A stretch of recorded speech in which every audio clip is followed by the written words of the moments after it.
Salam. E-bilim video oku platformasyna hoş geldiňiz. Biz siz üçin ýürüýte Photoshop kursyny taýynladyk. Bu kursumuz jemi 2 bölümden ibaret bolar, ýagny 1-nji we 2-nji kurslar. Siz Photoshop programmasy bilen diňe bir tanışman eýsem bu programmadan dogry we dogry başalyp işlemegi hem öwrenersiňiz. Egerde görkezilen işleri tejribe geçip öz başdak özleşdirseňiz. Men hem bu Photoshop programmasyny sizin dogry we dogry öwrenmegiňiz üçin başardığımdan video platformasyna düşündirjek bolaryn.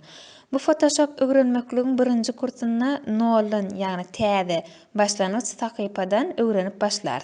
Biz bärde nädip iş stolyny döretmek, gurallary ýerleşdirmek, renkleri saýlamak we olary saýhallamak, suraty iş stolyna gurnamak, ol suraty ýakynadyp daşlaşdyrmak, suratyň hilini ýokary derejede saklamak, tekst ýazgylaryny goýmak, oňdanlamak, gyşyk alynan suratlary gönülemek we şoňa meňdeş ähli Photoshop'un edip bilen başarnygyny size öwretmeklik bu biziň maksadymyz bolup durýar. Böyle sag bolan.